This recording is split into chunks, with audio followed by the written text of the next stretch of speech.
আপা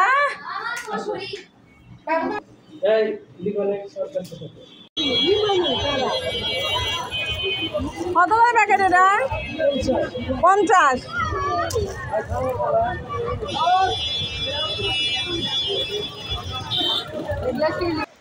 আসসালামু আলাইকুম, কেমন আছেন সবাই? আশা করি সবাই ভালো আছেন।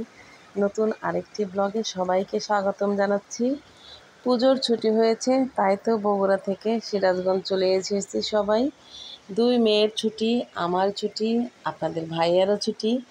তাই এবার আর দেরি করিনি, ছুটি হওয়ার সাথে সাথেই পরিবারের 4 জন মিলেই চলে এসেছি আমার বাবার বাড়িতে। এবার তো সরাসরি বাবার বাড়িতেই উঠে পড়েছি।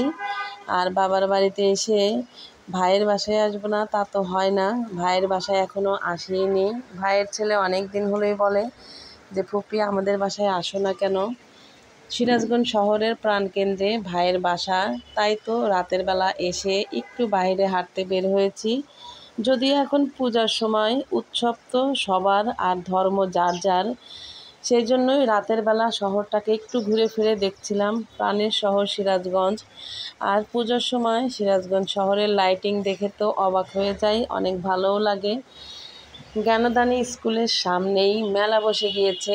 খাবারের যত কিছু আছে, হাঁড়ি পাতিল থেকে শুরু করে কাঠের জিনিসপত্র, মাটির জিনিসপত্র, তারপরে তো বিভিন্ন রকমের খাবার দাবার, বাচ্চাদের খেলনা, মাটির বিভিন্ন রকমের আকৃতি দিয়ে ফল বানানো হয়েছে।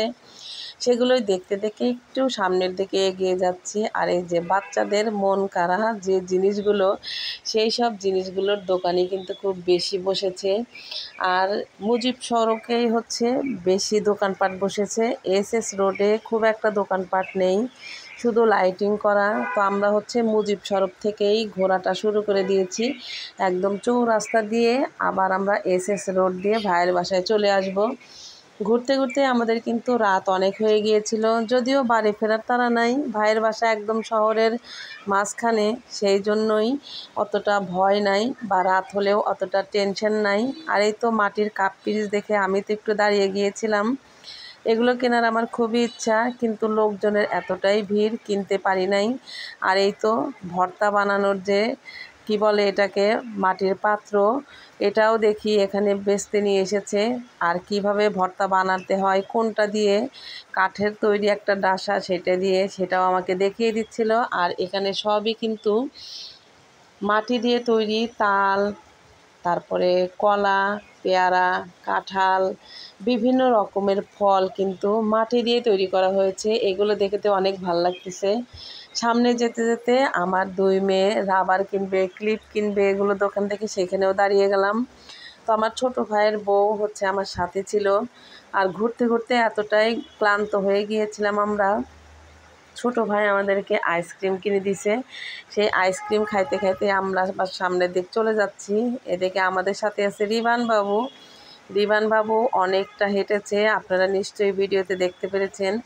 আর সিরাজগঞ্জের এই যে সুন্দর পূজার লাইটিং দেখে আপনাদের কাছে কেমন লাগছে অবশ্যই কিন্তু কমেন্টে জানিয়ে যাবেন।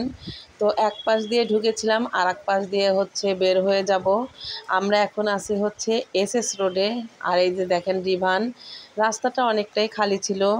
রাত যত বেশি হবে ততই লোকজনের সমাগম বেশি হবে। এই সময়টা ছিল রাত 10টা থেকে 10:30 পর্যন্ত। তো আমার ভাই বলতেছে যে রাত 11:30টার পর থেকে আরও ভিড় হবে, তখন শহরের ভিতরে আর ঢোকাই যাবে না, এতটাই ভিড় হয়। কারণ শহরের বিভিন্ন স্থানে মণ্ডপ তৈরি করা হয়েছে। তো যাই হোক, ভাইয়ের বাসায় এসে সিরাজগঞ্জ শহরটাকে আবার একটু সুন্দরভাবে দেখতে পেলাম। স্কুল কলেজে যখন পড়েছি তখন এই শহরের সাথে অনেক পরিচিতি ছিল, এখন আর অতটা পরিচিতি নাই, যেহেতু শহরের বাইরে থাকি। আর এই তো ছোট মেয়ের আবদার ছিল তার মামার কাছে, সে কদবেল খাবে। তো সবাই মিলে হচ্ছে কদবেল খাওয়া হচ্ছে। আর কদবেলের অনেক দাম ছিল। রাতের বেলা 3টা কদবেল কিনে খেতে খেতে বাসায় চলে আসব। যে যেখান থেকেই দেখলেন ভিডিওটি ভালো লাগলে কিন্তু অবশ্যই লাইক, কমেন্ট, শেয়ার করে পাশে থাকবেন। আর আমরা বাসায় গিয়ে হচ্ছে রাতের খাবারটা খেয়ে নেব, যেহেতু অনেক ঘোরাঘুরি হয়েছে। বাইরে আমরা সেরকম কোনো খাবারও খাইনি। তো ভাইয়ের বউ এসে দেখি রান্না করে ফেলেছে মুরগির মাংস, গরুর মাংস, আলু ভাজা, পোলাও, দই সব কিছুই ছিল।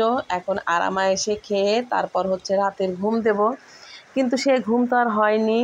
রাত যতই বাড়তেছিল ততই হচ্ছে বিদ্যুৎ চমকানি ছিল, সারা রাত প্রায় জেগেই ছিলাম। আর সকালে উঠেও প্রচণ্ড বৃষ্টি হচ্ছে, আমরা তো বাসার বাইরেই যেতে পারতেছি না। তো ভালো লাগলে অবশ্যই কিন্তু পাশে থাকবেন। দেখা হবে নতুন কোনো ভিডিও বা ব্লগে। আজকে এই পর্যন্তই। আল্লাহ হাফেজ।